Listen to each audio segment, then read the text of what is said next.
Assalamualaikum warahmatullahi wabarakatuh. Dan salam sejahtera, selamat malam. Assalamualaikum Mr. Zahir. Waalaikumsalam warahmatullahi wabarakatuh. Apa khabar Mr. Zahir? Alhamdulillah sihat. Alhamdulillah. Macam mana Akila? Alhamdulillah. Akila okey? Alhamdulillah. Baik. Alhamdulillah.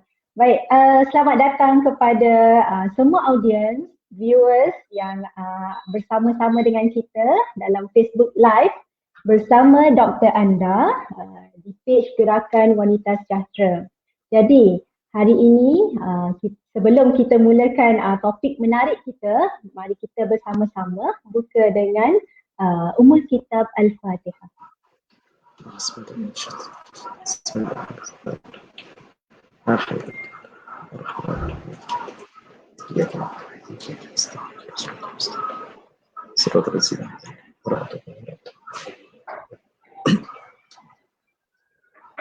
Alhamdulillah, Allahumma salli ala Sayyidina Muhammad wa ala ali Sayyidina Muhammad. Apa khabar semua para audiens? Jadi bagi yang audiens atau viewers yang baru sampai ke page Facebook Live Gerakan Wanita Sejahtera, program ilmiah kita ini pada malam ini adalah anjuran Musmedik ataupun Muslimat Medical Team Dewan Muslimat PAS Malaysia bersama Gerakan Wanita Sejahtera. Jadi sementara kita lanjutkan lagi bual bicara ilmu kita pada malam ini, kita tunggu sekejap dan kita harap para audiens boleh like, komen dan share. Macam mana suara saya, okey ke? Mungkin boleh komen keberadaan audiens di sana, daripada mana, kita nak tahu juga dah sampai ke mana.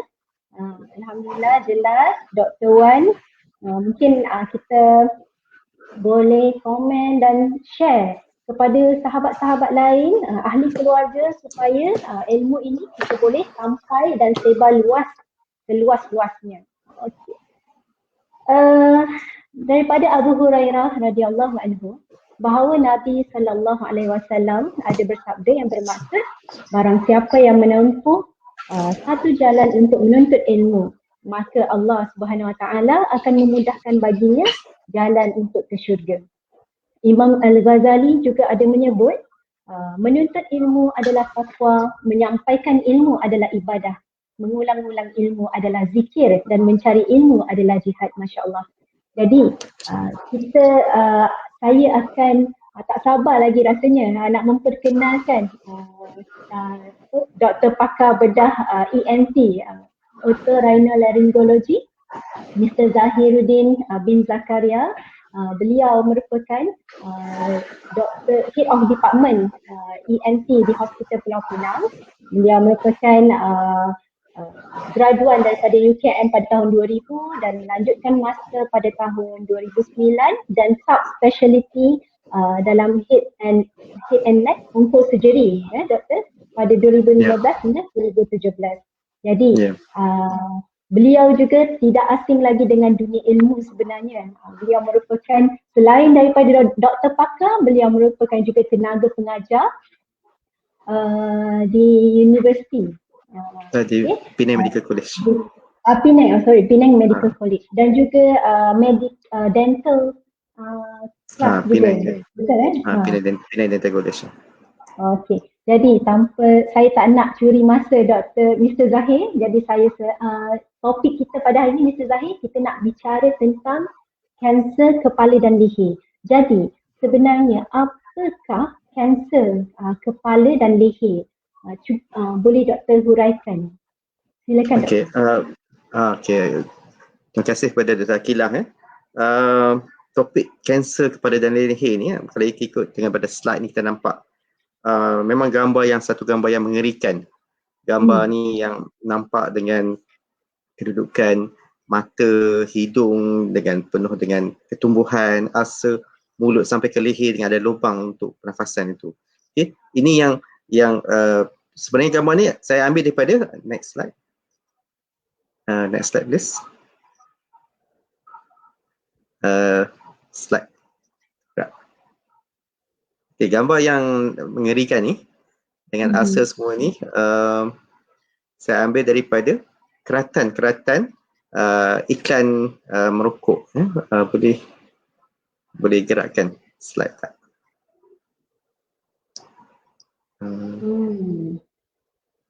Boleh hang sikit ke slide tu? Kalau ikutkan gambar ni semua adalah real Mr. Zahir? Ya, gambar real. Gabungan yang real. Gambar real. Gambar ni memang gabungan real. Dia ambil pada petikan daripada keratan daripada iklan rokok tu. Dan saya compilekan crop sekali semua. Mungkin teknikal kita tak apa kalau ni saya teruskan lah ya. Boleh Okey, tapi sebelum kita cakap tentang kanser kepala dan leher ni, kita tahu apa tu kanser. Kanser ni kalau kita ikutkan adalah bila berlaku ketidakabnormalan pada sel yang sepatutnya bila berlaku kecederaan dia akan pulih dan dia akan pulih sendiri, ataupun kalau sel tu rosak dia akan mati secara sendiri. Tapi bila pada sel kanser ni dia adalah sel daripada badan kita sendiri, tapi dia hilang kawalan. Dia terus menghasilkan sel yang tidak berkualiti dan sel yang rosak. Sel-sel rosak ni bagaimanapun dia tak mati, dan penghasilan ni makin lama makin banyak menyebabkan berlaku pertumbuhan. Jadi kalau kita sebut kanser kepala dan leher ni, mungkin audiens tertanya, apa itu kepala dan leher? Okey. Daripada perkataan kepala dan leher ni memang kita bayangkan berdasarkan gambar ni juga ya. Apa-apa yang pertumbuhan pada bahagian atas pada leher, iaitu tulang selangka ni, leher dan kepala. Okay, semua kanser yang berpunca daripada kawasan tersebut, kecuali otak dan mata adalah di bawah disebutkan sebagai kanser kepala dan leher. Walau bagaimanapun terdapat juga kanser tu dia merebak sampai melibatkan ruang pada otak dan juga ruang pada mata. Okey. Dan bila disebut bahagian kanser kepala dan leher ni, dia merangkumi bahagian pernafasan atas dan juga bahagian penalanan atas. Okey, bermula daripada hidung, okey, dan pergi kepada bahagian belakang hidung, iaitu kita panggil pangkal hidung ataupun istilah lainnya nasopharynx. Okey. Dan untuk bahagian penalanan juga, penalanan ni yang mula daripada bibir masuk ke mulut dan juga kepada tekak. Di pertemuan antara belakang hidung dan belakang mulut, dia akan bertemu saluran. Itu kadang-kadang makan ataupun minum secara laju, kadang-kadang berlaku tersedak tiba-tiba nasi keluar ke hidung. Biasa nampak kadang-kadang macam tu kan. Dan yang pasal saluran tu saluran yang sama. Okey. Dan selepas turun pada tekak ni, dia akan bahagi pada dua. Satu untuk pemakanan, satu untuk saluran pernafasan. Pernafasan ni akan melalui bahagian tekak, bahagian peti suara. Okay. Dan ini yang dia akan bagi pada dua. Kalau kita makan secara laju pun ataupun sambil makan sambil bercakap, memang dia boleh makanan tu walaupun sepatutnya masuk dalam saluran makanan, tapi dia akan masuk pada saluran peparu. Okey, boleh teruskan ke slide yang gambar. Okey, teruskan lagi. Ini yang sebutkan tadi. Okey, teruskan lagi. Okey, sebentar ya. Ini yang kawasan yang saya maksudkan ya. Ini adalah kawasan hidung dan ini kawasan rongga hidung, ini pangkal hidung. Okay. Pada bahagian hidung juga kita ada juga disebutkan sebagai paranasal sinus. Para ni kalau ikut bahasa perubatan, para ni dia tepi. Jadi paranasal tepi daripada hidung. Tepi bahagian tepi daripada hidung, dan ini kita panggil rongga paranasal sinus. Okey, dan rongga inilah yang akan bertemu di sini di lidah, okey, pada tekak. Ini membawa kepada saluran pernafasan, yang ni saluran pemakanan. Okay. Selain daripada bahagian saluran pemakanan, pernafasan, bahagian kanser dan leher dan kepala ni juga melibatkan kelenjar, iaitu kelenjar thyroid, okay, yang biasa kita di depan pada saluran trakea, dan juga kelenjar ileo. Ada beberapa kelenjar ileo utama yang terletak di bahagian depan telinga dan juga di bawah pada rahang. Itu kelenjar yang utama. Kelenjar ileo yang kecil-kecil pulan, kita panggil minor salivary gland, dia tersebar pada saluran pemakanan dan saluran pernafasan daripada hidung, mulut sampai ke bahagian saluran yang dalam berikutnya. Okay, next slide. Okay, next slide please. Okay, yang ni saya nak tunjukkan. Kanser ni dia tak mengenal sesiapa. Dia tak mengenal sesiapa. Setiap golongan pun boleh mendapat kanser. Kita mungkin kalau saya gerakkan slide ni, kita akan nampak Walk of Fame. Okay? Tapi yang orang yang terkenal yang juga yang mendapat kanser. Teruskan slide. Okay, yang ni mesti kenal hero yang gagah perkasa ni kan? Wolverine. Okay, Wolverine dilakonkan oleh pelakon Hugh Jackman. Hugh Jackman dia berasal daripada Australia. Dan unik tentang Australia ni, dia adalah antara negara yang panas. Dia sangat panas. Dan untuk di negara Australia ni, antara kanser kulit antara yang tertinggi di dunia jugalah. Dan beliau telah mengidap kanser kulit yang melibatkan bahagian hidung. Tapi dengan dapat detect secara lebih awal dan dapat dilakukan rawatan dengan segera, dan beliau kembali sebagai Wolverine 1, Wolverine 2, Wolverine 3 kan.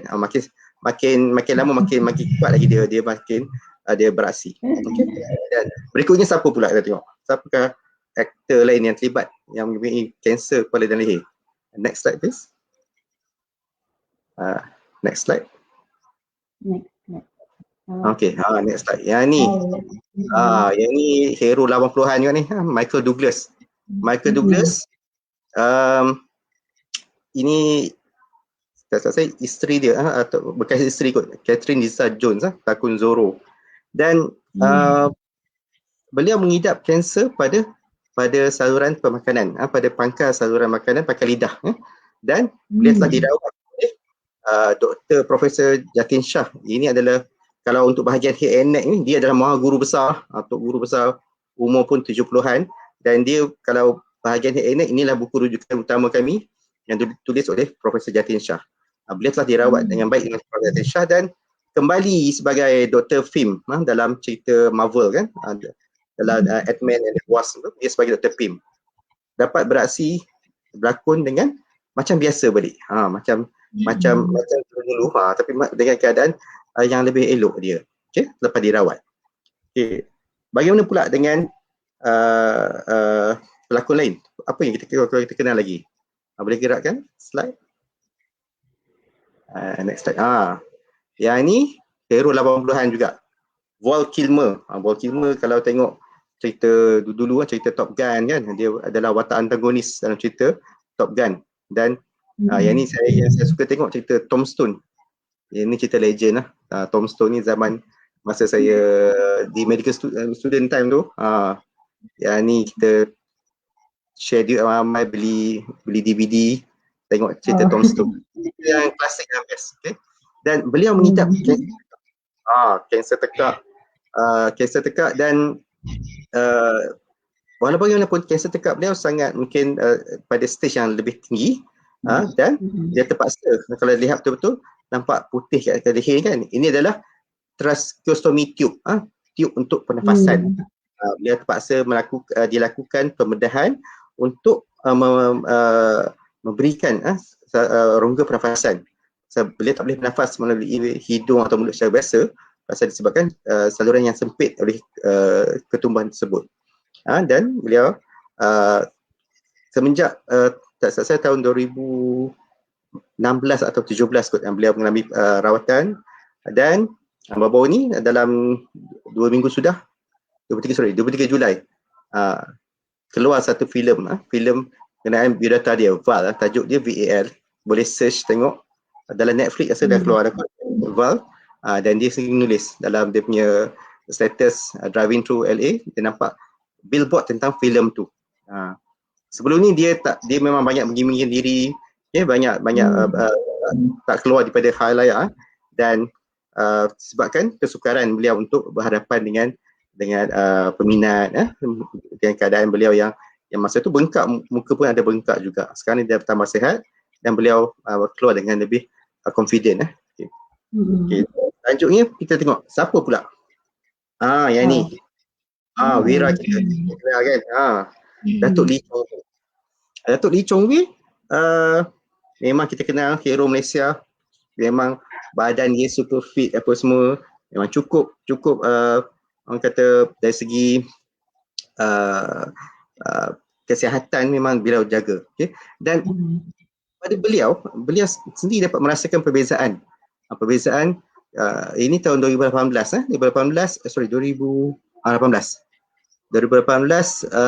Julai, semasa Indonesian Open, dia mengadu pada jurulatih Hendrawan. Dia rasa penat pasal letih. Dan benda tu benda yang luar biasa untuk seorang super atlet macam Datuk Lee Chong Wei. Dan pada berikutnya beliau telah didiagnose sebagai mengidap kanser pangkal hidung, nasopharyngeal cancer pada tingkat awal, dan beliau telah menerima rawatan yang awal. Dan selepas yang ni bukan Julai kan, yang ni dia menerima rawatan dalam bulan September saya. Bulan Januari beliau kembali.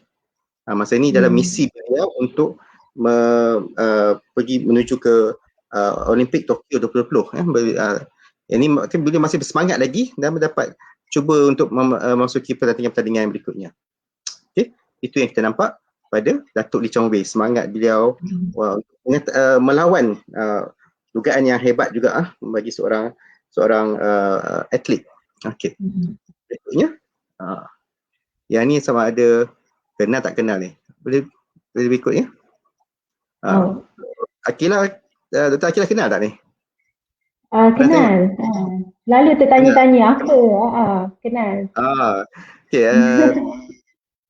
Ni Allahyarham Siddiq Husin. Yang ni kalau masa saya kecil-kecil dulu, memang dia antara pelakon watak antagonis yang sangat terkenal lah.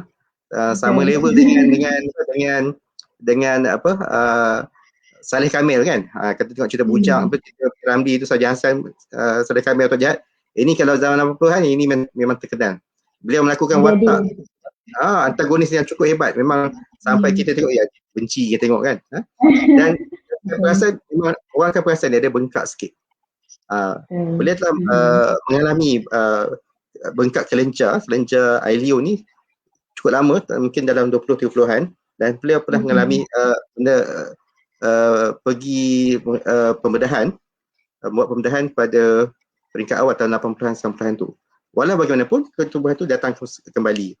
Dan bila berlaku recurrent, dia datang kembali ni, risiko untuk mendapat kecederaan pada saraf muka lebih tinggi. Jadi beliau masa tu beliau mengambil tindakan untuk observe, untuk observe saja, dan kemudian lihat, dan makin kelamaan makin perasan bengkak tu makin besar. Ni tahun 2011 dapat perasan dengan bengkak pada belah kanan tu, kelenjar tu makin besar, dan pada 2014 dia telah menghembuskan nafas yang terakhir dengan kelenjar tu makin besar. Ini keadaan di mana bengkak kelenjar pada peringkat awal tu adalah sebagai benign, tapi dia mengalami transformation, mengalami perubahan daripada bengkak yang benign kepada bengkak yang malignant. Yang ni yang antara satu ciri-ciri pertumbuhan yang boleh berlaku. Okey, Mr. Zahir, tadi Mr. Zahir ada sebutkan macam Allahyarham Siddiq Husin punya kesan daripada dia benign ataupun kita kata tidak berbahaya kepada malignant yang kanser jahat. Jadi dan antara kesan dia ialah masalah pada saraf. Jadi kalau kita tengok kebanyakan kanser, especially kanser kepala dan leher, apa dia punya kesan mudarat sebenarnya pada diri kita lah. bila Okey, kita ada kanser ni. okey, kesan mudarat kanser ni selalu satu kita ambil contoh pada Allahyarham Siti Hussein ni, dia satu bengkak pada muka dia.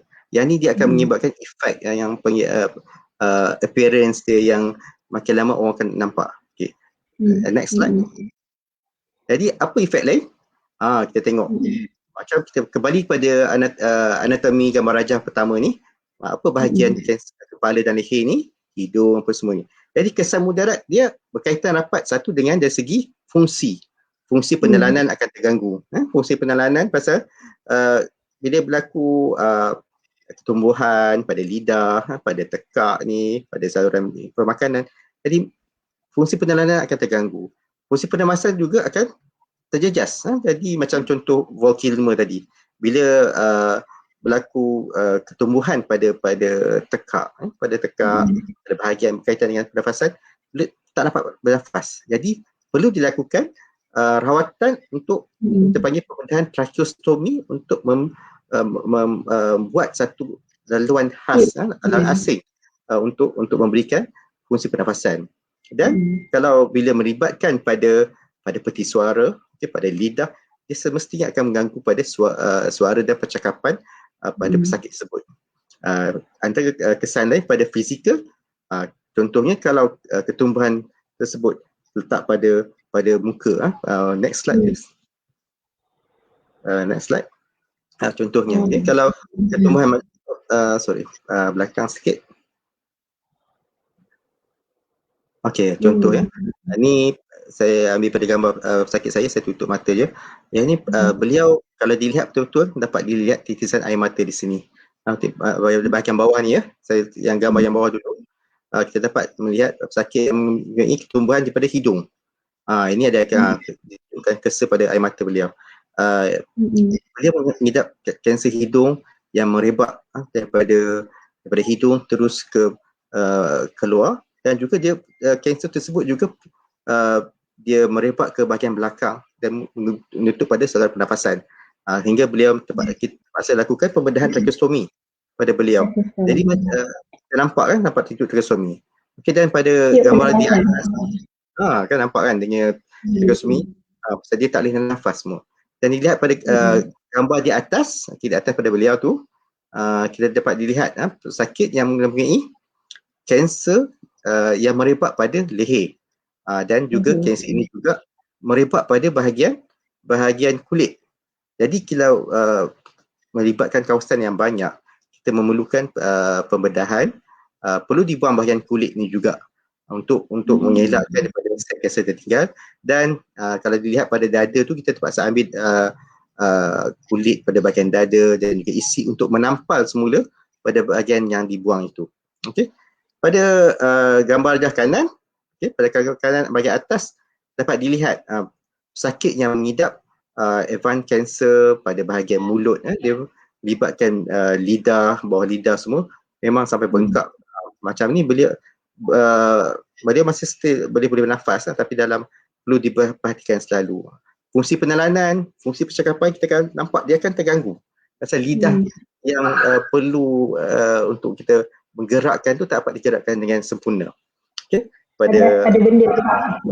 Ada benda tu macam kita kalau lidah bengkak, kena alergik ke ataupun kena air panas pun kan, kadang-kadang minum air panas tu, kita nak cakap pun memang lidah dia keras, susah. Tambahan pula yang sepanjang masa nak telan pun susah. Okey, pada gambar di bawah kita dapat dilihat kanser yang merebak daripada mulut terus kepada rahang. Rahang ni juga menyebabkan beliau tak dapat membuka mulut yang lebih besar. Jadi dapat dibuat bukaan kecil saja. Jadi nak makan pun susah. Kena makan, tak boleh makan dengan makanan-makanan yang keras. Kena makan makanan lembut ataupun cecair. Okey. Next slide. Boleh gerak pada slide seterusnya. Okey. Yang ni adalah salah satu kajian dilakukan oleh rakan saya di Sarawak. Berkenaan tentang apakah possible cause yang menyebabkan kelewatan dalam sakit mendapatkan rawatan dan juga untuk kanser kepala dan leher dilakukan di Sarawak. Kalau pada graf yang di atas tu dapat dilihat kebanyakan pesakit masa didiagnose tu majoriti adalah di stage 3 dan 4. Stage 3 dan 4 ni. Kan? Stage 1 kosong, tak ada pesakit. Stage 2A pun kosong dan stage 2B dah mula ada 3. Dan banyak majoriti adalah di stage 4. Stage 4 dah lewat dah. Peringkat dah lewat dah semua tu. Dan dapat dilihat kalau daripada graf daripada table di bawah tu, masa nak datang daripada first onset, daripada mula-mula simptom tu datang sampai dia dapat rawatan, dia mungkin jumpa mana GP ke ataupun klinik sana, yang masa average dalam 3 bulan ke atas. Ada daripada paling cepat 2 hari, paling lama ada yang lepas 2 tahun baru dia dapat kesan apa dia kena dapat tu. Itu yang dapat dilihat di setengah-setengah kawasan. Macam kemungkinan di Sarawak ni ada masalah pada dari segi pangkutan jadi ataupun pendedahan daripada kalangan penduduk mungkin susah nak dapatkan rawatan. Itu yang menyebabkan terhalang untuk bagi mereka dapatkan rawatan yang awal, dan dia orang present pada peringkat yang lambat, late stage. Okey. Berikutnya. Okay, slide berikutnya. Okay. Jadi daripada yang gambar yang saya kongsi sebelum ni, bagaimana Wolverine apa semua ni dapat beraksi semula, Dato' Lin Chow Wei pun dapat bermain badminton semula, dan bagaimana Michael Douglas. Antaranya adalah satu, mungkin dia orang dari segi kemampuan, dari segi kewangan, dan juga tapi apa yang membezakan sebenarnya adalah antara tiga mereka ni, dia orang adalah early detection. Dapat pengesanan awal. Dan juga dapat rawatan awal. Yang ni dapat sangat-sangat membantu. Ini yang saya sangat tekankan, kita cuba kalau boleh dapatkan cuba kesan penyakit ni pada awal, dan insya-Allah kalau dapat kesan awal, kita boleh dapat diberikan rawatan yang sesuai, dapat memberi peluang pada pesakit itu untuk kembali berfungsi seperti sedia kala. Okey, next slide. Okey, next slide. Kita tengok tentang epidemiologi ni, tentang berapa banyak kes head and neck cancer ni. Okay, next slide please. Okay, slide berikutnya. Ini adalah laporan terbaru tentang summary of Malaysia National Cancer Registry Report. Yang ni memang dibuat setiap mungkin dalam 3-4 tahun. Dan yang pertama keluar untuk di keluaran di bawah IKN, Institusi Kanser Negara. Pertama adalah 2007, 2011 dan kedua 2012, 2016. Tapi di Pulau Pinang, di bawah Jabatan Kesihatan Negeri Pulau Pinang, kita dah ada data collection pada tahun 1990-an sudah ada dah kemungkinan kanser. Okey, kalau dapat dilihat pada gambaran ini, 10 most common cancer, top 10 cancer di Malaysia ni, nombor 1 kanser payudara. Okey, berikutnya kanser, ini ada campuran lelaki dan perempuan okey, dari semua. Jadi yang nombor 1 adalah kanser payudara, diikuti oleh kanser kolorektal, pada dua-dua registry sama juga, dan ketiga adalah kanser pada peparu, lung, trachea dan bronchus. Keempat adalah limfoma, dan kelima kanser nasopharynx. Nasopharynx ni adalah kanser pangkal hidung. Yang ni kalau kita lihat kanser untuk bahagian head and neck ni, kita ambil satu subsite saja, macam nasopharynx itu pun dah dia sendiri dapat tempat kelima. Okey, so diikuti dengan kanser-kanser lain. Okey, next slide. Yang ni adalah Global Can, kita panggil Global Cancer Network. Yang ni data saya ambil pada 2018. Untuk seluruh dunia, untuk pada Malaysia, satu Malaysia ni, memang kalau ikut ranking, kanser nasopharynx memang nombor 5. Dan berikutnya kanser-kanser lain tu taklah common sangat. Macam kanser thyroid tu 18, kedudukan ranking ke 18, kanser mulut ke 19, tekak, dan berikutnya tu memang ranking 20-an. Tapi yang menduduki ranking top 10 adalah kanser nasofaring. Dan yang ini saya tunjukkan audit yang saya buat di Hospital Pulau Pinang pada 2019 lah. Yang ini sebelum zaman pre-COVID lah. Zaman sebelum COVID ni, kanser nasofaring juga paling tinggi. Jauh mengatasi kanser-kanser lain. Sebanyak 28, diikuti kanser lain hanya sedikit. Thyroid ni saya tak masukkan sebabkan ini data pada saya sendiri. Thyroid ni dilakukan oleh jabatan lain, jabatan pemudahan breast endocrine, jadi saya tak masukkan data.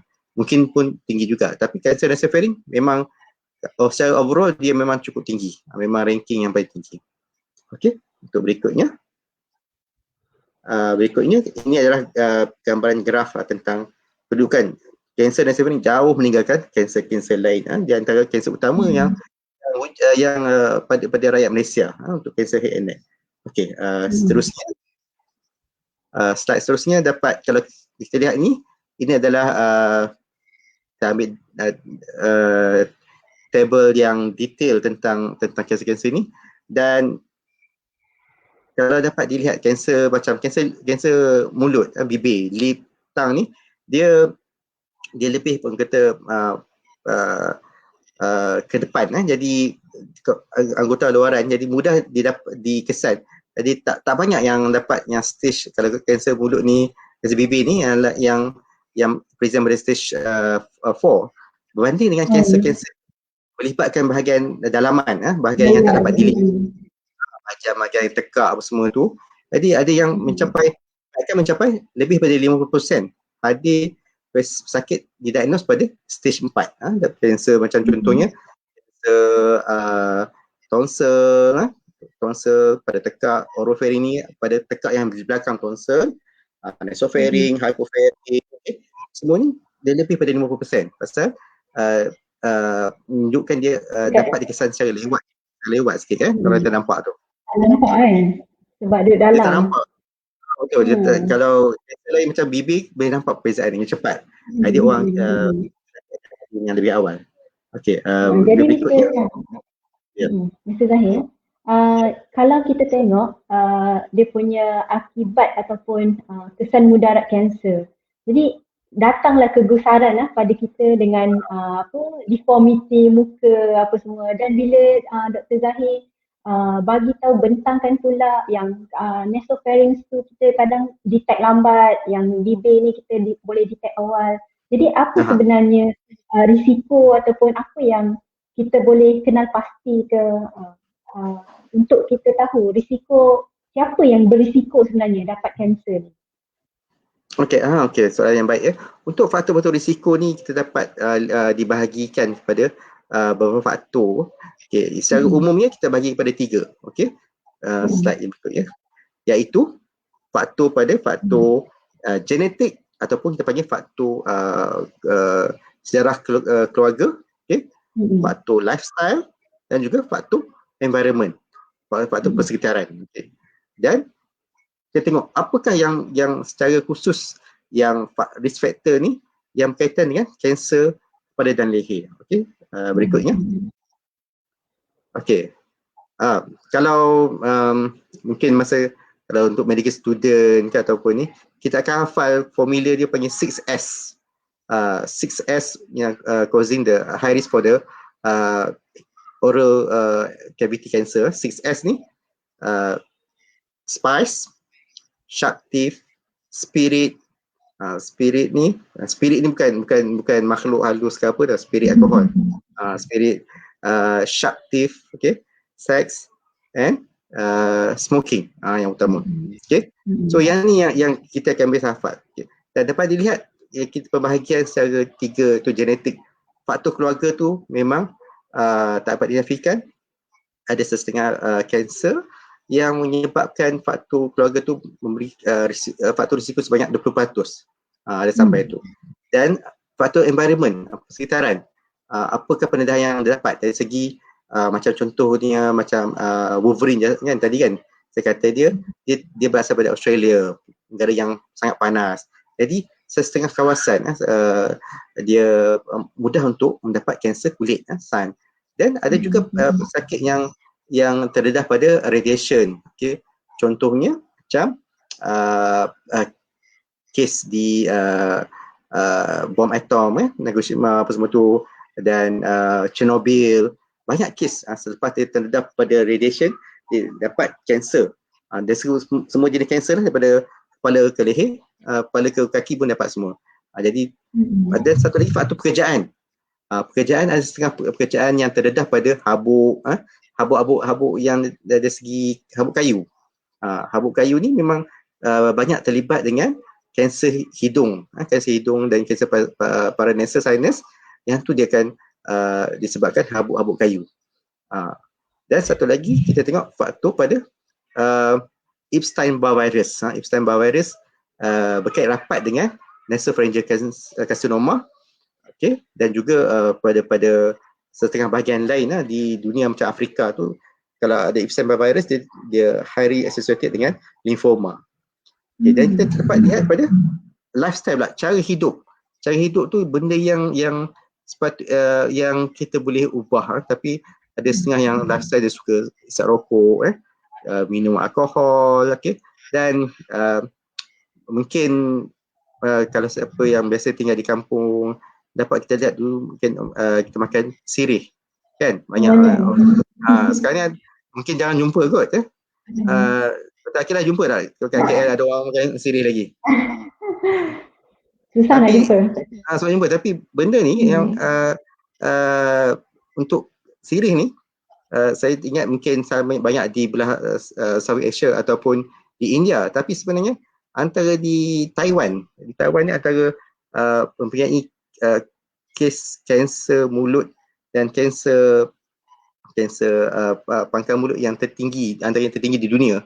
Dan sirih ni memang lifestyle di kalangan orang muda pun dijual sirih dalam bentuk macam gula-gula, bungkusan gula-gula semua tu. Okey.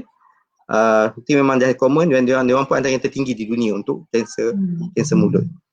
Dan saya pada tu adalah tabiat yang sexual promiscuity, ataupun panggil zina, apa semua tu berkait rapat dengan sexual transmitted disease, yang membawa kepada virus human papilloma virus. Kalau kita tahu, ingat HPV ni berkait rapat dengan cervical cancer, kan, cancer cervix. Dan dia juga berkait rapat tinggi dengan kanser oropharynx dan juga kanser hypopharynx. Dari segi pemakanan, antara pemakanan yang berkait rapat dengan kanser kepala leher adalah pemakanan ikan masin, okay? Makanan ikan masin kita dengar pun takut juga, selalu makan nasi goreng ikan masin, sedap kan. Kedai ikan masin memang sedap kan. Tapi yang dibincangkan adalah pendedahan yang dapat daripada kecil. Semenjak kecil lagi dia orang dah makan, dibesarkan dengan makanan-makanan kering. Ada setengah macam di bahagian ini kajian dibuat pada masyarakat kawasan China Selatan, di China Selatan tu memang dia orang didedahkan dengan makanan-makanan jeruk, ikan jeruk semua daripada awal, dan mempunyai risiko kanser nasopharynx yang atau yang tertinggi juga. Dan faktor lain adalah faktor gigi. Kalau gigi yang tajam juga boleh menyebabkan kanser juga. Okay, slide yang berikutnya. Okey, yang ni adalah summary macam mana kanser ni berlaku ni. Kalau nak bagi gambaran, kita dapat lihat di bahagian gambar ujung kanan sekali, bahagian atas tu, kalau keadaan normal, kalau kita mesin untuk menghasilkan proses tu barang, kita tekan baru dia akan keluar. Kita tekan baru dia akan keluar seketul, tapi kalau kita dah tekan, kita angkat button tu, dia dah stop. Ini keadaan penghasilan normal sel, secara normal bila berlaku cederaan. Tapi pada sel kanser, dia dah automatik, dia jalan, menghasilkan sel, menghasilkan semua ni tanpa kawalan. Dan sel yang hasilkan tu adalah sel yang tak berkualiti dan boleh mendatangkan masalah pada manusia sendiri. Dan sel-sel ni disebabkan hasilkan oleh badan kita sendiri, jadi dia tak ada, jadi antibody tak boleh kenal. Dia kata ini adalah sel dalaman kita sendiri. Jadi dia tak kata sel ni sel luaran, jadi dia tak dihapuskan. Jadi proses pentulisan ni akan menyebabkan kanser, proses kanser. Okay, slide yang berikutnya. Okey, dapat yang ni adalah gambaran yang ni secara detail lah, histologi. Tapi dapat kita lihat gambar di atas tu bagaimana perbezaan perubahan daripada tisu mulut yang normal, okey, makin lama bila berlaku kecederaan yang berterusan, makin lama bila berterusan tu dia akan menyebabkan sel tu dihasilkan lagi banyak, so akan jadi macam parut sikit, hyperplasia ni sel makin banyak. Kemudian bila kerap lagi berlaku kecederaan lagi, akan menyebabkan perubahan pada sel sikit, sel tu dah berubah sikit, daripada mild dysplasia sampai peringkat moderate dysplasia sampai menjadi karsinoma. Ini bila berlaku kecederaan dan perubahan sel yang berterusan. Okey, slide yang berikutnya. Okey, yang ni menunjukkan kaitan antara kenapa hikmah ni kita memang dilarang untuk menghampiri zina kan. Pasal dia kalau kita ingat dalam bahagian lain pun banyak penyakit-penyakit yang berasaskan berkaitan dan rapat dengan sexual transmitted disease. Okay? Antara salah satu yang dapat dikenal pasti adalah HPV. HPV virus ni, human papilloma virus. Dia boleh menyebabkan kaitan yang sangat tinggi untuk kanser oropharing. Dalam 30 tahun yang dulu, mungkin kanser oropharing ini berkait rapat dengan rokok. Tapi semenjak dalam 10 tahun kebelakangan ini, didapati di negara-negara barat punca yang disebabkan oleh HPV ini mengatasi punca oropharing cancer yang disebabkan oleh rokok. Dan trend ini juga, jangan terkejut, kat Malaysia pun kita dapat juga trend peningkatan pada HPV associated oropharyngeal carcinoma. Okey, slide berikutnya. Okey, slide berikutnya dapat gambar ni dapat dilihat satu belakang sikit. Okey. Yang ni saya tunjukkan tentang perubahan yang berlaku disebabkan geseran antara lidah dengan bahagian gigi yang tajam. Kita tengok gigi ni biasa je kan. Tapi bila disebabkan gigi ni tajam, bila bergeser dengan lidah, akan menyebabkan trauma, menyebabkan luka. Jadi bila luka akan menyebabkan proses pembaikan. Dan tak lama lagi kena luka lagi, kena baik lagi. Bila cycle ni makin berterusan akan menyebabkan banyak perubahan pada sel, okay? Dan lama kelamaan dia boleh menyebabkan berlaku abnormalan proses reparation of the cells, menyebabkan berlaku proses kanser. Ini antara punca. Jadi selalunya kalau kita dapat perubahan peringkat awal, mild dysplasia, kita akan nasihatkan pesakit sila dapatkan rawatan pada doktor gigi. Mungkin boleh untuk rawat supaya tak tajam. Kalau tajam gigi memang akan menyebabkan trauma yang berterusan. Okey, slide yang berikutnya. Okey, yang ni antara penyebab nombor 1 ni, daripada hujung rambut ke hujung kaki kan. Penyakit sebabkan oleh rokok ni. Letaklah gambar apa pun dekat kotak rokok ni, memang jualan rokok masih laku di pasaran. Ini saya rasa kalau jumpa doktor mana-mana pun memang akan dapat ceramah khas pasal rokok. Kalau pesakit mana jumpa pun memang kita akan, daripada letak gambar kanser kat mulut ke apa, letak pada baby, gambar baby yang keguguran pun ramai lagi Kristi merokok dengan ni. Tapi ini adalah punca utama. Okay, slide berikutnya. Dapat dilihat pada table ni kaitan antara merokok dengan risiko untuk mendapat kanser. Bagi contoh, kanser peti suara, larynx ni 10 kali ganda. Kalau pada perokok dia mempunyai 10 kali ganda risiko untuk mendapat kanser peti suara berbanding dengan orang biasa. Okey. Dan kanser lain pun tentang sampai kanser mulut, kanser oral cavity, oropharing ni sampai 4 hingga 5 kali ganda berbanding dengan orang biasa. Okey. Seterusnya. Okey, faktor lain. Ni alkohol. Alkohol memang kalau siapa yang ambil alkohol, itu yang menyebabkan risiko yang tinggi juga untuk mendapat kanser. Dia semakin banyak alkohol yang diambil, semakin tinggilah risiko untuk sakit tersebut mendapat kanser pada kanser mulut. Dan juga kanser-kanser lain jugalah, yang ini saya tekankan pada kanser mulut. Okey, berikutnya. Berikut ni kita ini seperti yang dalam Al-Quran pun kita diterangkan. Mungkin ada setengah kita pernah dengar kajian kata alkohol yang red wine ni bagus untuk jantung. Ada mungkin kita pernah dengar, biasa dengar kan. Tapi memang dia disebutkan pun dalam Al-Quran pun sebut ada yang kata dia ada manfaat, tapi sebenarnya dosa ataupun dia punya keburukan lebih tinggi. Inilah hikmahnya semua. Mungkin kita dengar ada yang kata ambil arak sikit bagus untuk kesihatan apa semua, tapi dia punya mudarat lebih tinggi. Okey, slide berikutnya. Slide berikutnya. Okey, yang ni graf ni menunjukkan graf silang, kita panggil graf silang antara tabiat merokok dan tabiat minum arak. Okey, pada kotak yang never tu, dia nampak tertulis 1 kan. Maknanya kalau seseorang itu dia tidak merokok, tidak minum alkohol, dan dia punya risiko tu sama dengan orang yang biasa yang lain. Semua tak merokok ni. Tapi kalau berlaku peningkatan dari segi bilangan merokok, okey, dan bilangan alkohol, dan lebih malang kalau dia merokok juga, dia juga meminum arak. Kita tengok yang last kali tu. Yang apa, gambar graf yang last kali tu. Risiko dia 14.2 kali lebih banyak, lebih tinggi untuk mendapatkan kanser pada kanser mulut.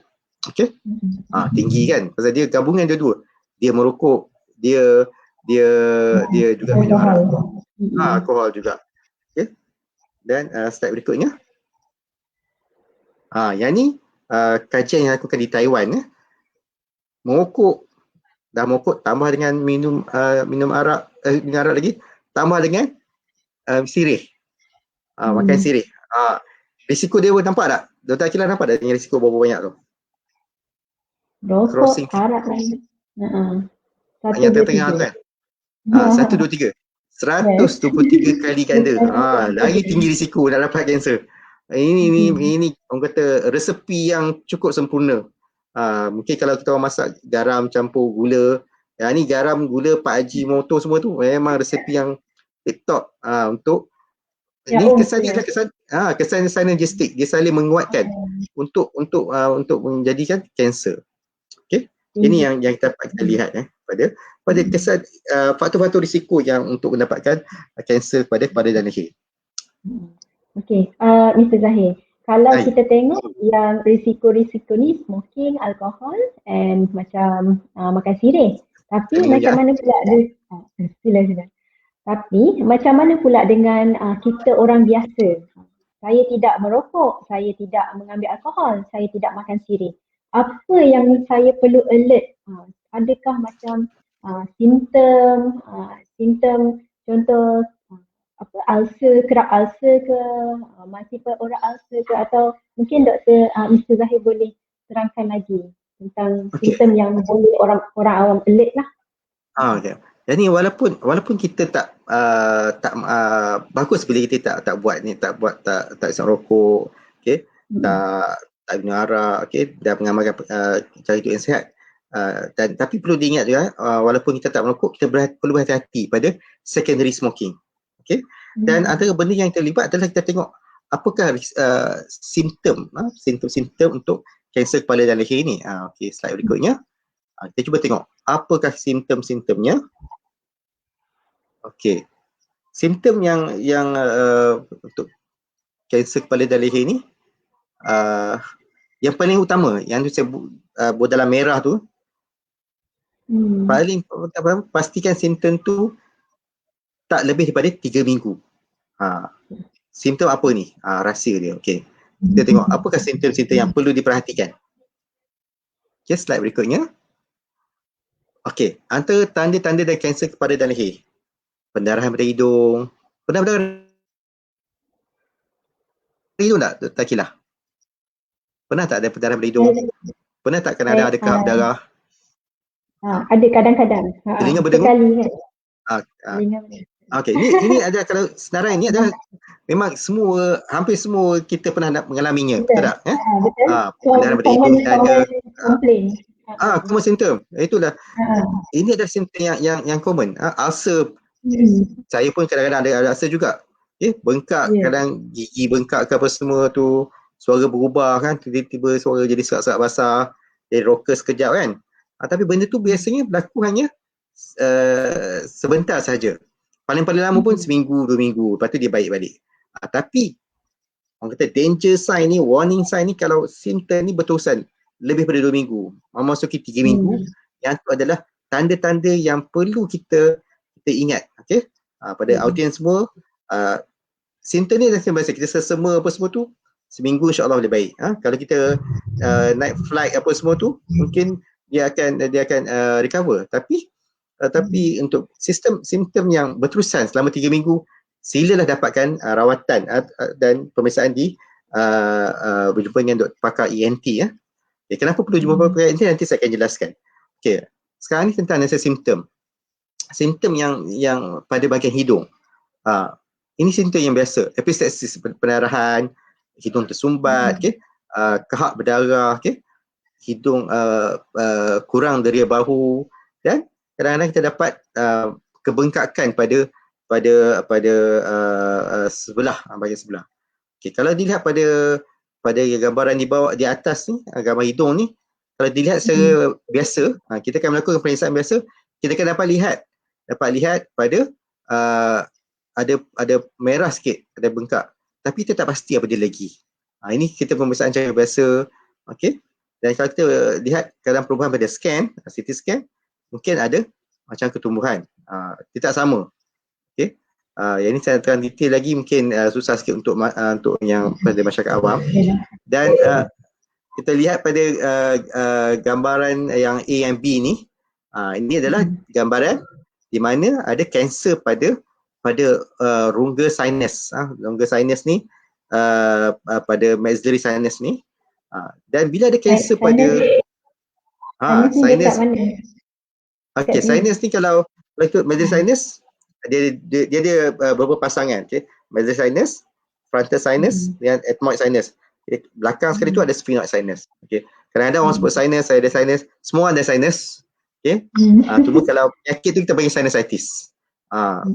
Jadi sinus ni kalau ikut gambaran ni pada ketumbuhan pada maxillary sinus. Dan bila ketumbuhan pada maxillary sinus, bila makin lama makin membesar, dia akan boleh merebak pada mata. Tu kadang-kadang dia menekan sama mata jadi bengkak, diproptosis apa semua tu. Okay? Dan kalau yang melibatkan pada ethmoid sinus, dia akan membesar, pergi melibatkan mata dan juga boleh melibatkan pada pangkal otak. Ini dia boleh merebak pasal kedudukan dia. Okay. Next slide. Okay. Yang ni contoh kita panggil otologic symptom. Simptom pada telinga. Tinnitus, telinga berdengung, earblock, telinga tersumbat, sakit telinga, okay? Pendarahan pada telinga, okay? Ataupun pada berlaku saraf muka, yang sengit. Ini disebabkan kedudukan ketumbuhan tu sendiri. Dia boleh sebab ada ketumbuhan, macam contohnya kanser nasopharynx. Nasopharynx ni kalau ikut dalam gambar rajah ni kan, boleh nampak kan, ujung sikit putih tu ada tulis nasopharynx. Nasopharynx ni terletak di pangkal hidung. Jadi telinga kita dengan hidung ada saluran yang sambung. Perasan kalau kita telan, kadang-kadang bunyi meletup-letup sikit kan. Jadi kalau ada ketumbuhan pada bahagian nasopharynx, dia akan menyebabkan sumbatan pada saluran yang menyambungkan antara nasopharynx ni, hidung ni ke telinga. Itu yang akan menyebabkan rasa bunyi berdesing. Ini sebenarnya adalah bunyi berdesing ni adalah tanda yang awal untuk kanser nasopharynx. Pasal dia menyebabkan telinga berdesing, telinga tersumbat kemudian. Tapi kalau dia sumbat sebentar saja dalam sehari 2 hari tu biasa, sesama. Dan kalau dia makin lama dia berterusan 3 minggu, itu yang menyebabkan dia bahaya. Okey. Next slide. Yang ni adalah perubahan pada muka. Bila satu kanser tu dia merebak luar daripada sinus tu, dia pergi terus pada muka. Dia makan kulit, ni menyebabkan ni. Ataupun pada hidung, dia menyebabkan hidung berkembang. Ini perubahan pada pada facial disturbance yang boleh berlaku pada pesakit kanser. Okay, next slide. Pada mata seperti yang saya terangkan tadi, bila kanser yang berdekatan dengan sinus, ethmoid ataupun maxillary, dia akan makin membesar dan menolak pada biji mata, menyebabkan kadang biji mata macam tersembul, okey, ataupun kadang-kadang dia tekan pada saluran saraf mata jadi kabur, mata nampak berpindah-pindah ataupun nampak double vision pasal otak saluran mata tu tak sama. Okay, next slide. Okay, ni pemeriksaan mulut. Mulut ni banyak dengan celah-celah dia. Jadi kalau kata kita buat just suruh pesakit ganggang mulut je, tak cukup. Okay. Dia ada pemeriksaan yang perlu kita lakukan. Okay. Next slide. Okay, apa tanda yang pada simptom pada kanser mulut? Okay, next slide ya. Slide berikut ya. Okay.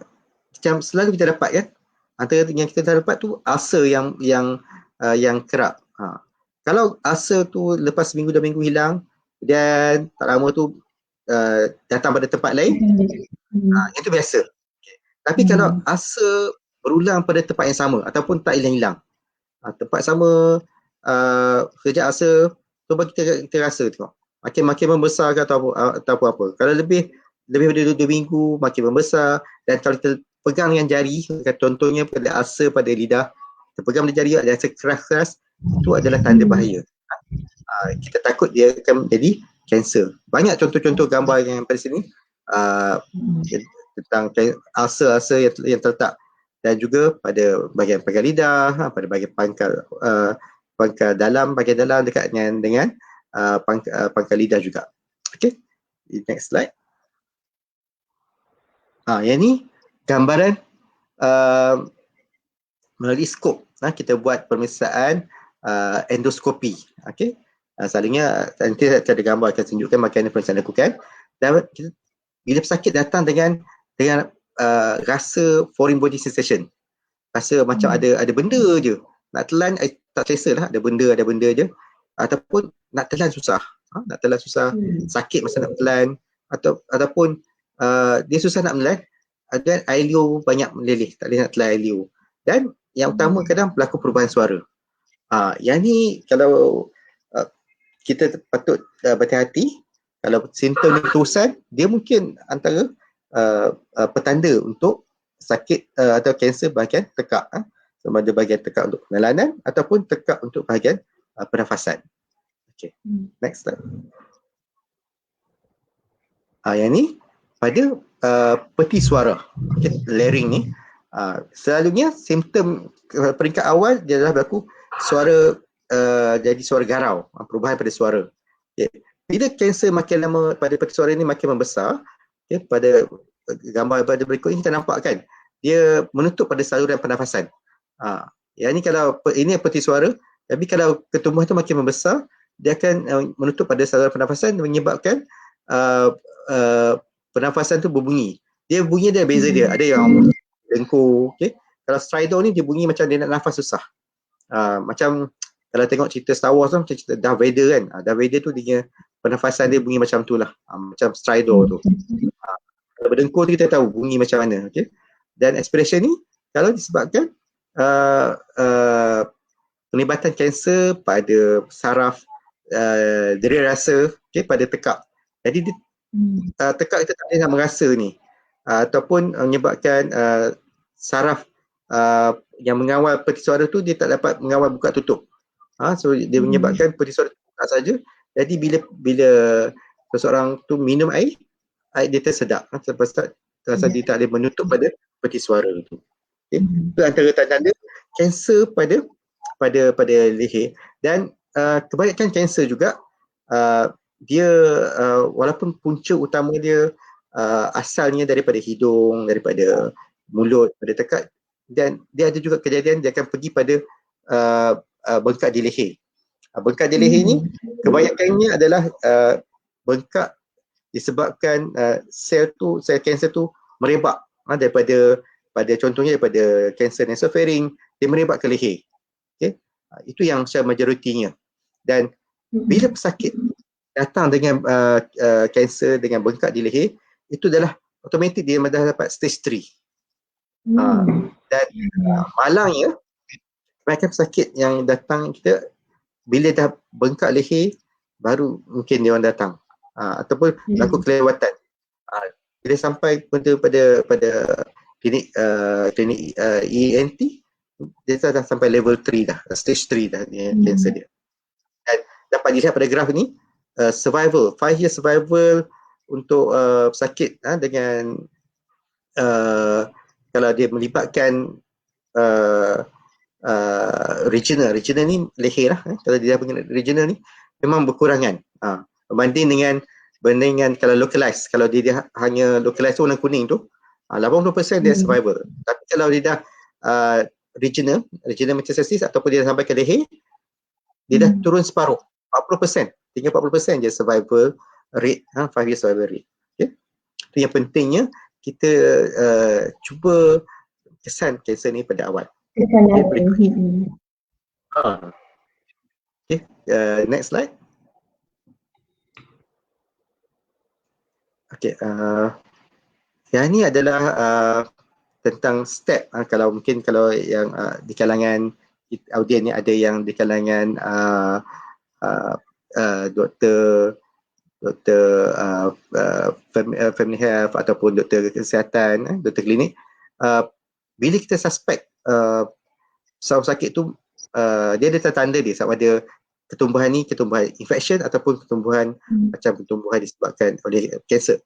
Jadi kalau ketumbuhan kanser ni antara contoh yang kalau secara umumnya dia ketumbuhan yang lama, ketumbuhan yang mungkin dalam 2-3 bulan, okay, makin keras semua. Setiap tumbuhan pada leher perlu dihantar pada doktor pakar ENT. Kenapa perlu pakar ENT? Pasal kita pakar ENT boleh melakukan pemeriksaan endoskopi. Ini kita gambaran kita buat pemeriksaan endoskopi, masukkan skop melalui hidung dan dapat kita lihat pada rongga-rongga hidung, okay, pada bahagian pangkal hidung dan juga pada tekak. Okay. Slide seterusnya. Slide seterusnya. Okay. Yang ini adalah pemeriksaan. Kalau kita lakukan pemeriksaan biasa, guna torchlight ke guna ni, kita hanya dapat melihat lubang hidung macam itu aja. Okay? Kalau macam pendarahan, mungkin pendarahan yang berpunca daripada panggil latest area ni pada septum kita boleh nampak. Tapi dalam kita tak nampak. Kan? Dalam tak nampak. Pasal kita dapat luaran saja. Okay, slide berikutnya. Okay. Kalau kita periksa dalam mulut, ini kita boleh nampak ni. Okay, ni cara-cara pemeriksaan. Mungkin kalau doktor bahagian gigi atau doktor ENT, kita pakai cermin untuk melihat pada setiap ruang. Tapi sebenarnya next slide please. Slide seterusnya. Yang ni ada 8 cara untuk membuat pemeriksaan mulut sendiri. Okay, banyak cara kita buat. Satu, kita boleh rollkan mulut ni untuk lihat sendiri. Okay, dan kita angkat mulut tengok. Dan kita boleh masukkan jari untuk merasa adakah ada benjolan. Okay, dan kita cuba juga masukkan jari pada bahagian dalam pipi, rasa ada tak benjolan kat situ. Dia kita cuba tarik bibir bahagian bawah, di tu, lihat ada tak perubahan ulcer ke, ada macam leukoplakia macam warna putih yang tak hilang. Okay, yang tu kita dapat lihat. Dan kita lihat pada suluh guna dengan torchlight, boleh lihat pada langit, lihat pada dalam tekak, pada tonsil, okay, bawah lidah kita boleh check kan, letak bawah lidah, okay, dan kena pegang juga, rasa adakah terdapat benjolan pada lidah. Ini antara pemeriksaan yang boleh dilakukan sendiri, juga boleh dilakukan. Kita masukkan ni, tadi saya nak masukkan susah sikit lah. Okay. Benda ni boleh kita buat sendiri. Kita mungkin kalau diajar pemeriksaan payudara sendiri kan, jadi untuk yang mulut pun boleh dilakukan juga pemeriksaan mulut, 8 step untuk memeriksa mulut. Okay. Kena cuci tangan dulu lah, make sure. Cuci tangan dulu, buat dalam bilik air, lepas tu balik cepat. Okay. Next slide. Okay, yang ni yang kita pemeriksaan yang dibuat di klinik ENT. Kita menggunakan skop. Kita ada dua jenis skop. Satu endoskopi rigid, atau yang ni kita ada gambaran penggunaan flexible endoskopi. Okay, kalau untuk macam bahagian upper GI, dia akan menggunakan endoskopi OGDS, mengenai mulut. Tapi untuk yang bahagian ENT, kita buat pemeriksaan endoskopi, kita panggil flexible nasopharyngeal endoscopy. Nama dia panjang lah. Okay. Kelebihannya kita dapat melihat setiap rongga dengan lebih jelas. Rongga-rongga hidung, rongga pada pangkal hidung, dan juga pada tekak dengan lebih jelas. Peti suara pun kita dapat lihat dengan lebih jelas. Macam gambaran di bawah ni dapat dilihat peti suara, saluran pemakanan bahagian atas dengan lebih jelas. Yang ni adalah pemeriksaan yang sangat penting, yang mana kita kalau dibuat di pemeriksaan biasa memang tak nampak. Kalau pergi pada klinik biasa, klinik GP, pemeriksaan ini tak dapat dilakukan. Pasal dia perlu dilakukan secara lebih mendalam, endoskopi, dan pemeriksaan dilakukan di klinik saja, tak perlu masuk ward apa semua. Memang ni rutin, pemeriksaan yang rutin dilakukan. Dan kita bagi lokal, kadang-kadang bagi lokal anesthesia untuk pesakit kurang rasa, dan kita akan masuk pemeriksaan hidung. Dan yang ni yang pemeriksaan sangat utama. Ya. Dia tak kebas sikit saja. Kita bagi kebas sikit supaya nak bagi kurangkan bengkak pada hidung. Kalau tak dah masuk adanya skop tu, rasa terganggu juga. Okay. Next slide. Jadi kita dapat dilihat perbezaan. Kalau kita periksa cara biasa, suluh kan, macam gambaran lukisan tu, kalau kita tengok biasa guna torchlight tu, kita hanya dapat melihat lubang hidung sahaja. Bila gunakan skop, dapat dilihat rongga dengan lebih jelas. Walau bagaimanapun, kita tak dapat lihat kedudukan dalam tulang, penglibatan dalam tisu-tisu. Jadi kita memerlukan rawatan pemeriksaan lanjut yang tambahan seperti CT scan, seperti pemeriksaan MRI, atau buat chest X-ray.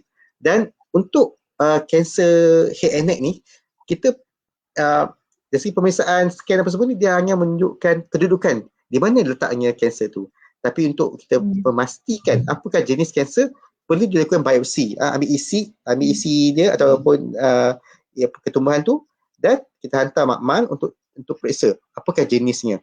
Sebab setiap kanser rawatan dia mungkin berbeza. Ada setengah kanser tu dia perlukan pembedahan semata-mata, ada setengah kanser dia respon pada radioterapi juga semata-mata. Jadi banyak pemeriksaan lanjut yang perlu dilakukan. Okay, next slide. Next slide. Okay, yang ni adalah contoh kita lakukan pemeriksaan CT scan dan MRI. Pada yang pertama tu, yang gambar macam tempat mata tu, kita panggil CT scan.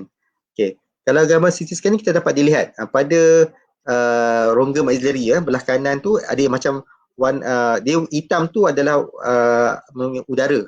Kalau hitam tu maknanya biasa, normal. Pada sinus ni patut mengandung udara. Tapi pada bahagian yang bertentangan dengan dia ada isi. Yang ni yang tak dapat dilihat melalui skop. Kita memerlukan pemeriksaan scan untuk melihat adakah isi tu terlibat dalam saluran maxillary sinus. Dan pada gambar kedua adalah gambar keratan rentas, keratan sebelah pada bahagian lidah, dapat dilihat ada kebengkakan pada arrow ni, dapat dilihat bengkak. Mungkin kalau kita skop kita nampak dia bengkak sikit je, tapi kita tak tahu setakat mana dia yang bengkak tu terlibat. Jadi pemeriksaan MRI dapat kita lihat rupanya dia merebak ke bawah lagi. Okey, itulah pentingnya untuk kita melakukan pemeriksaan lanjut. Dan biasanya Mr. Zahir, macam mana, apakah rawatan untuk bila kita dah detect macam ni di peringkat doktor biasanya, adakah memang operation ke ataupun tak boleh operate, just makan ubat saja? Boleh Mr. Zahir share? Okey, terima kasih. Rawatan untuk kanser head and neck ni bergantung pada jenis dan stage pesakit tersebut. Okey. Antara rawatan yang, next slide please. Antara rawatan yang kita selalu berikan pada pesakit kanser head and neck adalah melibatkan beberapa peringkat. Next slide. Jadi masa kita bincang rawatan, kita kena bincang dengan pesakit dan juga keluarga. Dan dari segi rawatan, bukan hanya pakar bedah saja membuat decision. Kita akan berbincang juga dengan pakar-pakar bedah, pakar-pakar lain seperti pakar-pakar radioterapi. Okay. Kita juga memerlukan input daripada bantuan daripada dietitian. Okay. Kadang-kadang perlukan juga sokongan daripada pakar psikiatri untuk bagi semangat bagi supaya pesakit dapat bersedia. Okay? Dan bila ada berlaku kesukaran, sukaran dari segi untuk percakapan, kita juga memerlukan bantuan daripada pakar pegawai rehabilitasi. Dia akan ajar macam mana nak bernafas balik, mengajar untuk ni. Dan sebenarnya untuk rawatan ni memang melibatkan ramai pakar-pakar lain, ramai bidang lain. Ada juga kita perlukan pada perkhidmatan sosial, perkhidmatan dari segi bantuan sosial untuk dapatkan rawatan, duit semua tu. Okay. Dan antara rawatan yang kita boleh lakukan, next slide, secara umumnya untuk sakit kanser head and neck ni, kebanyakannya kita akan melakukan pembedahan. Okay, pembedahan. Dan kadang-kadang memerlukan juga pembedahan campur dengan radioterapi dan juga kemoterapi. Ini bergantung pada jenis dia. Okay, next slide. Dan matlamat kita untuk melakukan pembedahan adalah sebolehnya adalah sebagai kuratif, sebagai untuk memulihkan pesakit. Tapi kalau peringkat stage yang lebih tinggi, mungkin kita hanya cuba untuk paliatif, memberikan keselesaan kepada pesakit. Teknik rawatan ada banyak teknik, ada teknik pembedahan secara terbuka atau pembedahan secara endoskopik menggunakan skop ataupun menggunakan mikroskop. Okay. Penggunaan untuk instrumen macam-macam, ada guna pisau, critical instrument, ada gunakan laser. Okay. Itu bergantung pada kesesuaian pesakit dan juga tempat. Next slide. Dan okay, yang ini adalah gambaran pada peringkat awal, kanser hidung peringkat awal, boleh kita lakukan pembedahan menggunakan teropong, endoscopic nasal surgery. Dapat dilihat kan, melalui bukan hidung saja, masukkan endoskopik dan kita membuat pembedahan secara lubang yang halus, tak perlu membuat torehan pada muka. Ini pada kalau kanser yang kecil, kanser yang awal. Okay, next slide. Next slide. Okay. Yang ni berbanding kalau kanser tu dah melibatkan tulang yang banyak. Okay. Yang warna purple ni adalah bahagian-bahagian tulang yang perlu dibuang kalau melibatkan kanser yang peringkat yang lebih tinggi. Okay. Next slide. Next slide. Okay. Ini adalah T1 okay, atau stage 1 untuk kanser pada bawah pada mulut. Kalau stage 1 ni kita boleh melakukan pembedahan kecil dan dia ambil isi yang kecil untuk tampal, dan kebanyakan dia boleh mungkin dengan sepenuhnya ataupun mengalami sedikit limitasi, tapi dia tak perlu melakukan pembedahan besar, yang kecil saja untuk peringkat awal. Next slide. Okay. Berbanding dengan kalau peringkat yang tinggi, peringkat dah 3 dah melibatkan kanser yang besar lagi, kawasan yang dalam, kita terpaksa membuat torehan pada muka, kita terpaksa buang rahang, kita buka rahang untuk membuang kanser tersebut. Ini gambar yang mengerikan, tapi menunjukkan, saya nak tunjukkan kalau kanser makin besar, kita terpaksa buat pembedahan lagi besar dan menyebabkan banyak lagi sel-sel organ badan yang terpaksa dibuang. Okay. Next slide. Next slide. Okay, ini kalau pada peti suara. Kalau peringkat awal, stage 1, peringkat kecil saja, kita boleh melakukan pembedahan melalui mikroskop gunakan laser. Yang ni kita banyak macam dia banyak saya lakukan pembedahan ni untuk peringkat awal. Dan bila kita gunakan laser, kita dapat buang secara keseluruhan. Dan peringkat awal ni juga ada sekap sakit, dia akan memilih untuk pergi rawatan radioterapi. Dan kalau T1 level tingkat 1, kanser pada peti suara, rawatan radioterapi juga sangat berkesan. sakit boleh pulih, walaupun bagaimanapun suara akan terganggu juga. Dia tak dapat suara back to normal 100%. Dia akan berlaku juga perubahan suara yang garau juga, pasal dia kesan parut tu. Tetap ada. Tapi fungsi untuk makan, fungsi bercakap masih ada. Okay, berbanding dengan kalau kanser dah merebak besar. Okay, next slide.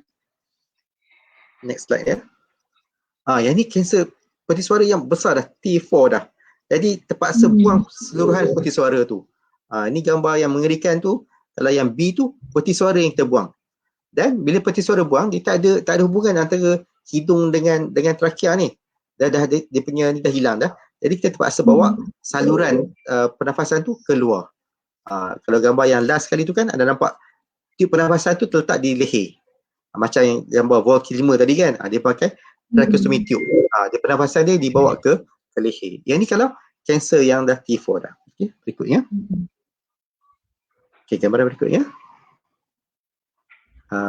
Next. Okay. Yang ni, ini kalau operation pada pangkal lidah. Pangkal lidah memang kalau secara teknik open, memang paksa kita buka split ni macam kalau kita tengok cerita apa yang Arnold Schwarzenegger tu, yang robot tu kan dia buka mulut. Pasal kita terpaksa buka pada bahagian rahang untuk sampai pada pangkal lidah tu. Memang sangat kesan yang besar, mendatangkan masalah pada pesakit juga. Pasal tulang nak kena repair nanti kan, tu nak ganti hilangnya tisu-tisu yang normal tu yang tak dapat kita, walaupun sebaik mana pakar bedah tu buat operation, tapi tak dapat kita gantikan dengan apa yang Allah ciptakan. Kita walaupun tahap pakar paling tinggi pun, kita gantikan pembedahan plastik, ambil pada otot mana-mana pun, tapi fungsi untuk dari segi pergerakan, fungsi untuk rasa, fungsi deria, fungsi percakapan tak akan sama dengan apa yang asal. Ciptaan Allah tu memang sangat hebat. Walaupun masa yang kecil-kecil tak dapat digantikan. Okay, next slide. Dengan kemajuan semasa, banyak tempat, di setengah tempat telah diperkenalkan pembedahan melalui robotik. Ini pembedahan melalui mulut, jadi tak perlu buat pembedahan besar, tapi yang ni pun tak semua kes kita boleh buat, mungkin pada yang limited saja. Tapi bila ada pembedahan robotik ini, dia boleh lakukan melalui mulut, tak perlu buka rahang dan dapat dibuang kanser. Walaupun nak dapat robot dia mahal. Harga paling murah pun dah kan 25 juta kot. Jadi di Malaysia pun tak banyak tempat yang ada robotik, pembedahan robotik ni. Saya mungkin dalam 3 tempat je kot. Di UiTM, seperti UiTM, Prince Court Hospital, dan di Sarawak. Memang tak banyak, limited. Kos dia sangat tinggi. 25 juta beli satu robot. Tapi kesan dia perlu punya pembedahan kecil saja dan mengurangkan masalah atau morbidity pada pesakit. Next slide. Ini contoh kalau kita buat pembedahan untuk yang kanser pangkal hidung yang berulang. Kalau teknik yang dilakukan dahulu, kita terpaksa buka pada pipi ni dan untuk mencapai bahagian pangkal hidung. Dan next slide.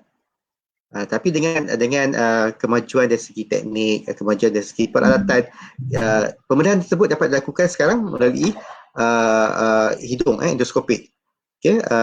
Dan kebanyakan tempat center besar, macam di Pulau Pinang pun memang banyak kes kita buat macam ni.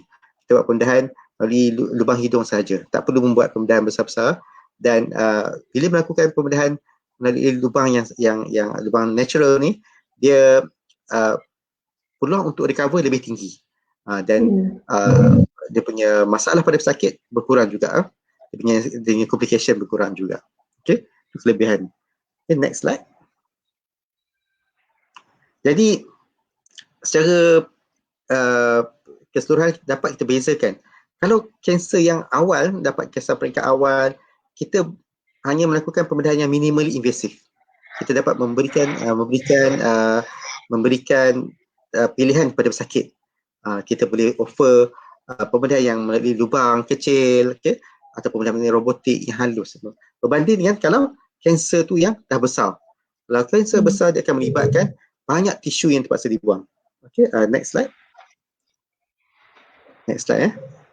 Bila berlaku banyak kalau kanser makin besar, jadi kalau kita melakukan rawatan, dia menyebabkan tisu tu banyak yang hilang. Tisu yang kita pasal buang pasal kita bukan boleh buang tisu kanser tu, kita kena cari yang mana yang berdekatan. Keliling ni kita buang secara keseluruhan.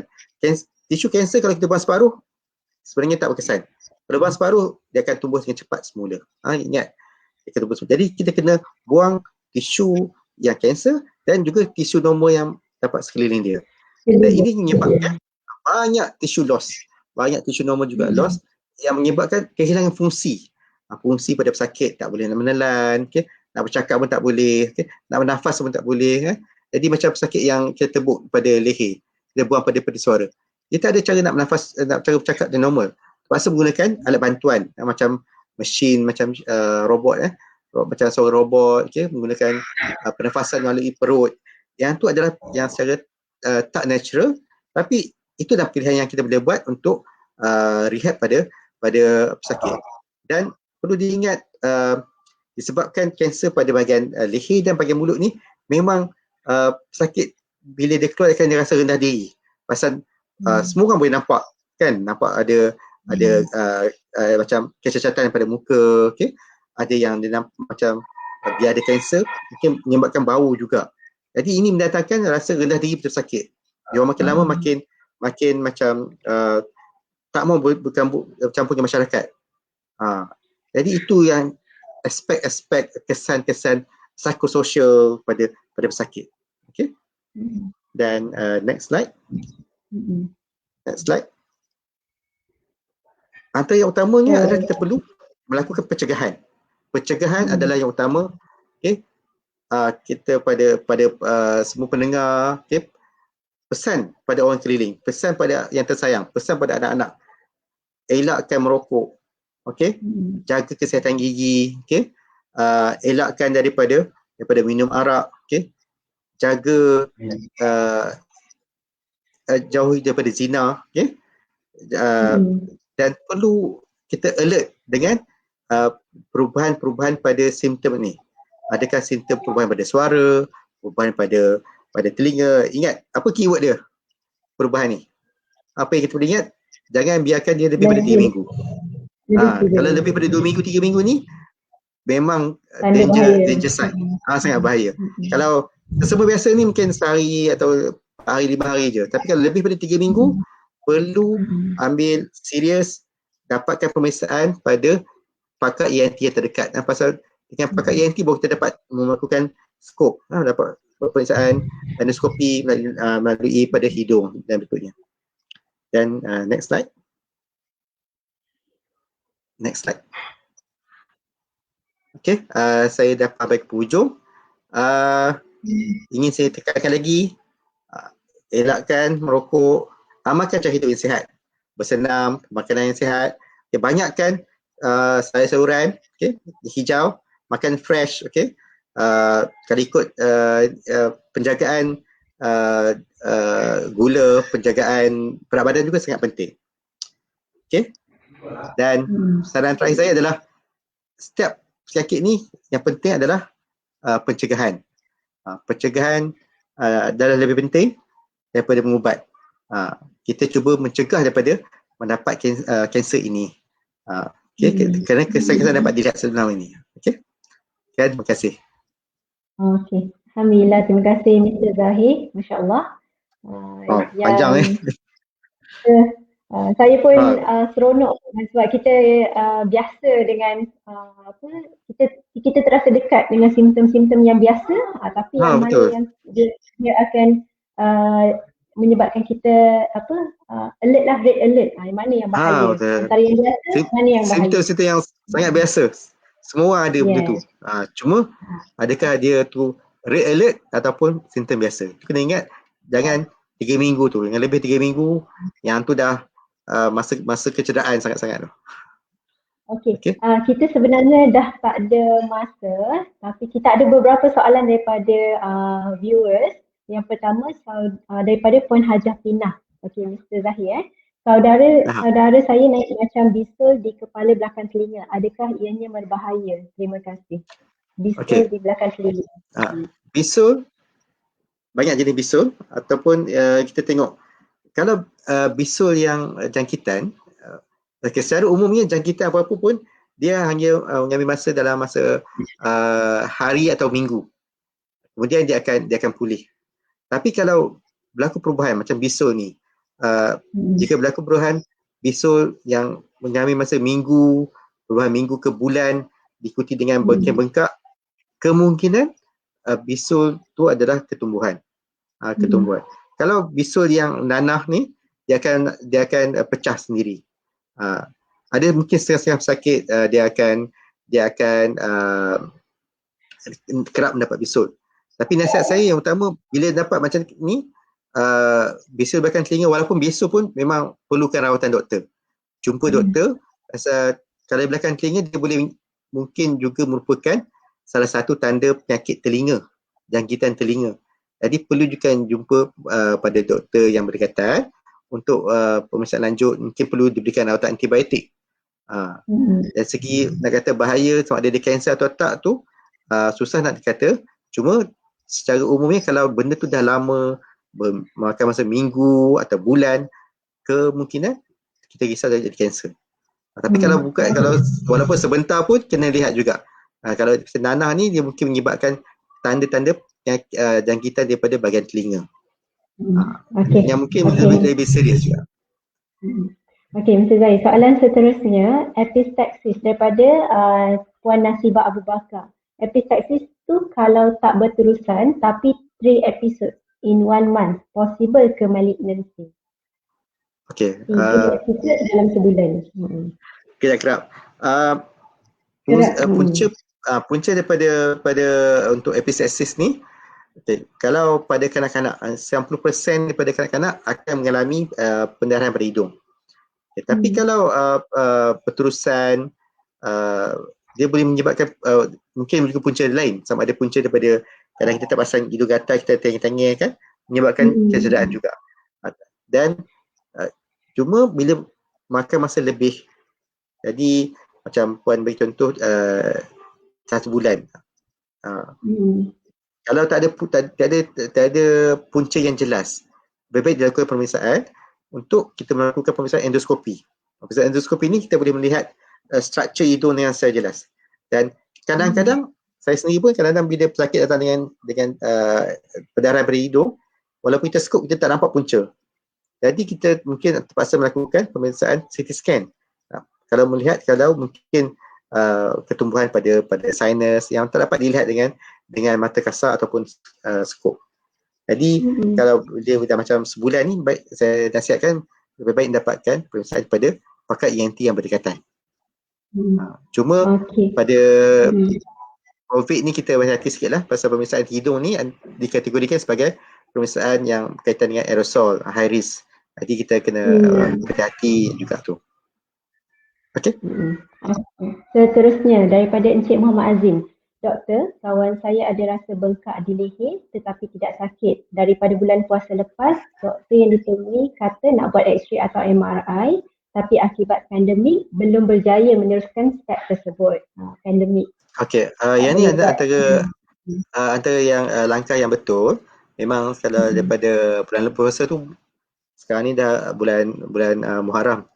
Dah 4 bulan dah. Hampir 4 bulan dah. 4 bulan ni jadi dia boleh jadi ketumbuhan ataupun kebengkakan yang punca lain.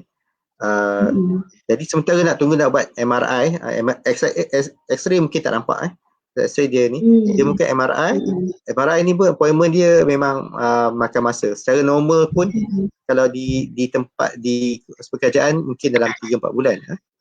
Tapi dengan pandemik sekarang ni memang menyebabkan appointment tertunggak.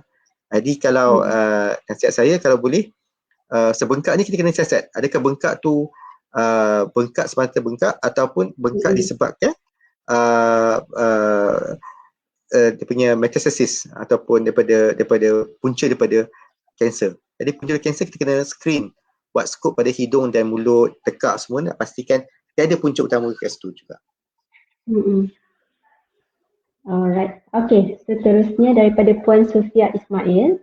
Salam doktor, jika seseorang yang ada resdung selalu kerap sakit kepala, nasal block, sakit di area sinus, tiada penyakit darah tinggi, adakah perlu dapatkan rawatan doktor segera? Adakah masalah sinus boleh menyebabkan sakit kepala yang kerap? Untuk masalah sinus memang berkaitan dengan sakit kepala. Biasanya kadang sakit dia melalui pada ikut saluran hidung naik ke atas pada ini. Yang ni tanda-tanda ni memang secara umum saya nampak lebih pada tanda-tanda masalah sinusitis, masalah hidung ni, bukan pada kanser. Tapi rawat dia mendatangkan ke tidak keselesaan. Ada yang sampai tak boleh tidur. Ada sampai tak boleh tidur. Jadi memang sekarang ni rawatan, dari segi rawatan memang saya rasa perlu lah untuk rawatan. Cuma untuk hospital kerajaan kebanyakannya kami dalam mode memang terpaksa kurangkan pemeriksaan. Jadi kalau berkesempatan pada jumpa dengan doktor klinik swasta, boleh juga jumpa. Tapi untuk rawatan memang perlu dapat rawatan. Mungkin kita boleh berikan rawatan awal untuk mengurangkan bengkak tu. Kerana bengkak mungkin ada segi ubat makan atau ubat spray untuk kurangkan bengkak. Okey. Seterusnya daripada Cik Muhammad Yuswandi, doktor, kebelakangan ini saya kerap sakit di leher sebelah kanan. Adakala saya rasa sampai ke telinga. Sebelum ini saya hanya mengalami masalah tonsil di tekak sebelah kanan yang membesar berbanding di sebelah kiri. Adakah ini tanda penyakit bahaya? Terima kasih doktor. Okey, ini soalan yang bagus ya. Tonsil dia adalah organ yang berpasang, sepasang kiri dan kanan. Tapi bila berlaku satu saiz tu lebih besar daripada lain, dengan mungkin kalau perbezaan tu yang lebih jelas, memang kita panggil unilateral tonsil enlargement. Memang antara tanda-tanda yang kita perlu ambil berat. Dia mungkin boleh disebabkan tanda biasa, tapi kita perlu orang kata memastikan dia bukan kanser. Pasal kanser tanda dia akan membesar. Jadi bila tonsil sebelah saja besar berbanding yang lain, perlukan pemeriksaan lanjut. Okay? Dan kita bila ada macam yang ni Cik Suwani kata dia rasa leher, sakit leher tapi tak ada bengkak. Kalau ada bengkak lagi kita serius. Kalau dia ada tonsil sebelah tu membesar, kemudian ada bengkak pada kawasan yang sama juga, itu tanda yang kita perlu ambil berat untuk lakukan pemeriksaan. Okay? Dan nasihat saya sekarang ni, nasihat saya memang kena jumpa doktor lah untuk pemeriksaan lanjut yang ni. Cuma setakat secepat mana kita boleh tengok tu susah sikit nak cakap lah. Zaman pandemik ni memang banyak kekangan. Okey doktor, ada satu soalan daripada saya last, masa kecederaan. Biasanya orang kita akan kata gunakan air bunga cengkeh lah, apalah untuk kita punya pulihkan balik laluan pernafasan tekak. Okey, jadi adakah ia mitos ataupun fakta? Yang penggunaan bunga cengkeh, kadang-kadang guna Vicks VapoRub kan? Masuk ke dalam air panas, air meluap untuk kita hidup. Ini ada salah satu rawatan berdasarkan kita panggil gunakan steam tu. Okay? Steam tu yang kita guna untuk rawatan. Okay? Saya tak masukkan cengkeh ke, letak apa kunyit ke apa tu, yang tu saya tak sentuh.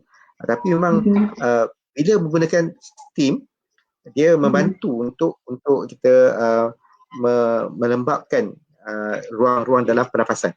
Itu antara tindakan yang baik. Dan pada pesakit saya pun kadang-kadang saya nasihatkan kalau untuk memberi keselesaan, kita akan gunakan prescribe mentol steam inhalation. Letakkan mangkuk air panas, air mendidih, dan ambil letakkan mentol. Jadi bila ada mentol dan kita ambil kain tutup. Jadi bila nafas dia akan sedut steam ke dalam, dia akan berikan keselesaan. Rasa steam tu punya selesa, tapi yang kita nak sebenarnya adalah wap steam tu naik ke atas, dia meliputi saluran-saluran hidung. Okay? Dan selain daripada menggunakan steam, kita gunakan juga nasal douching. Sama ada ambil syringe, bubuk air garam, boleh campur garam biasa, secubit garam, campur dengan sesudu baking soda, kita boleh campurkan dengan air suam 1 gelas dan kita boleh flush pada hidung. Ya, antara yang tu ada antara yang langkah yang bagus untuk memberikan kesegaran pada hidung, dan yang baik kita boleh amalkan sebagai orang Islam. Sunnah kita masa berwuduk, sebelum berwuduk tu kita sedut air tu, sedut tu untuk kita memberikan kelembapan pada hidung dan juga untuk membuang pada kotoran. Okey, Mr.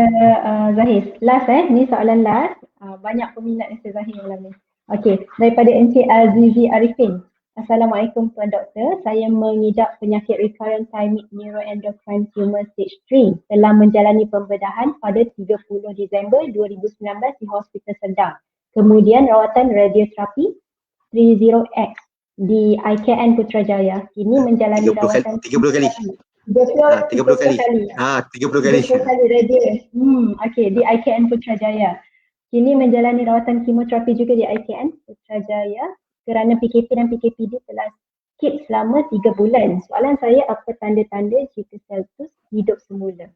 Okey. Bahagian timing rumah saya expect dia bahagian thymoma kot, mungkin pada bahagian bawah pada pangkal leher.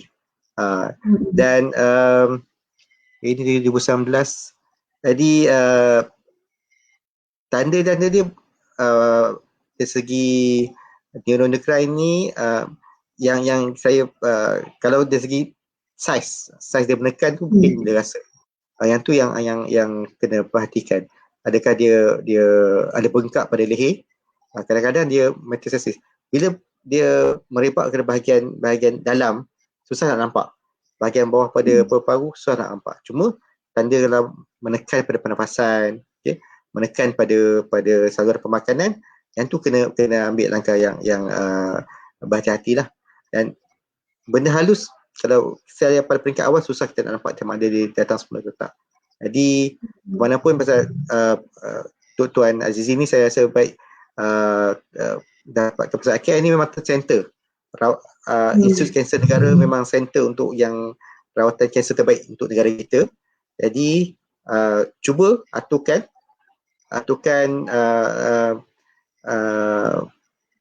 appointment semula, hubungi juga keadaan ni.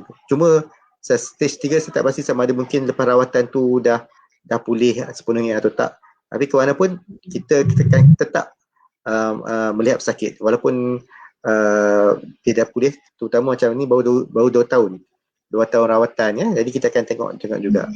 3 bulan mungkin kita terpaksa, memang satu negara macam ni terlibat, kita terpaksa elakkan semua. Okey. Cuma kalau tanda-tanda bila menekan pada saluran pernafasan, menekan pada makanan tu, mungkin tanda dah lewat. Tanda awal susah sikit nak abang. Kita nak beritahu lah pasal dia benda halus semua tu.